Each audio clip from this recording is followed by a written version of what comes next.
ان الهمني ان انا افهمك الاسئله ديت، وبجد والله وانا تعبت في الاسئله ديت، وحقيقه انا ما اعلم بحمد ربنا دلوقتي، ومع ذلك شرحت لك الفيديو ده لان انت مالكش اي علاقه بكده، مالكش اي علاقه بتعبي والكلام ده كله. بس انا عايز اقول لك بس العبره ان انا وانت بنتعب وبنعمل اللي علينا، والنتيجه ديت ربنا بيجازينا بيها ايا كانت هي حلوه او هي وحشه. فحاول ترضى على قد ما تقدر، وحاول على قد ما تقدر تبص على اهلك الفتره دي تعبانين.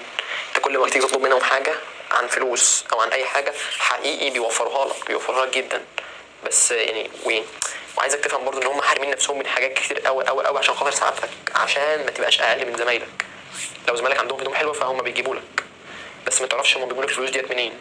انت اوقات جيت لابوك في يوم من الايام قلت له انا عايز اجيب درس زي زمايلي، ما كانش معاه فلوس في نفس اليوم، ما ادكش فلوس في نفس اليوم، جه تاني يوم اداك فلوس. طب سالت نفسك بقى هو جاب الفلوس دي منين؟ اكيد استلف من زمايله. ده عشان خاطر ايه؟ عشان خاطر سعادتك، عشان ما تبقاش اقل من زمايلك. فحاول على قد ما تقدر ما تضيعش تعب اهلك، لان هم والله العظيم هم نفسهم يفرحوا. الفرحه نفسها تدخل البيت لانها ما دخلتش بيه بقالها كتير. وعايزك تبقى على اقتناع ان ابوك بيصرف عليك بقاله 12 سنه او اكتر تمام على تعليمك عشان تكون انسان حلو، عشان يوم ما تيجي ثانويه عامه تجيب مجموع يفرحه، تجيب مجموع يخلي راسه مرفوع وسط الناس. مش انت اللي هتكون السبب في قهرته او ان راسه تبقى في وسط التراب مش عارف يرفع عنه في الناس. فعشان خاطري يعني حاول تعقلها كده واحسبها، هتلاقي ان ملهاش حل لانك تذاكر، لانك لو ما ذاكرتش مش هيكون ليك اي 30 لازمه، وبالتالي الناس لما تشوفك في الشارع هتستحقرك. وانت لو كنت صاحب علم وكنت دكتور او كنت ليك وظيفه حلوه هتخلي اي حد ماشي في الشارع يحترمك، هتخليه يقول لك يا دكتور مش يندهلك باسمك.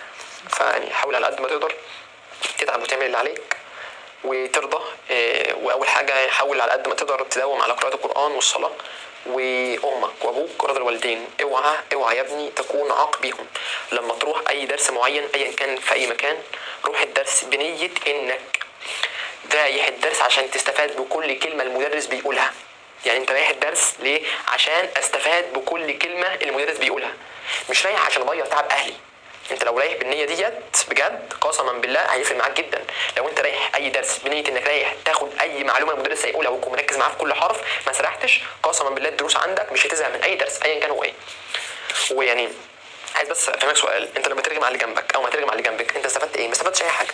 انت رحت ضيعت الامانه اللي اهلك ائتمنوك عليها، وانك تبقى مركز في الحصه ما تضيعش تعبهم، ودي نوع من انواع عقوق الوالدين. فما تكونش منهم، ما تكونش من الناس يا ابني اللي بتعوق الوالدين، ما تكونش منهم. روح الدرس بنيه انك رايح عايز تفهم كل كلمه المدرس بيقولها عشان ربنا يكبر بخاطرك وتطلع ان شاء الله فاهم ومجبور خاطر من الدرس. بس يا صديقي انا كده خلصت الحل السؤال دول، خلصت حلهم الحمد لله. كده دي مراجعه شامله على الباب الاولاني كل اسئله امتحان الثانويه العامه سنين سابقه وهكذا. انتظر يا صديقي بقى ان شاء الله مراجعه الباب الثاني. نلقاكم على خير، السلام عليكم.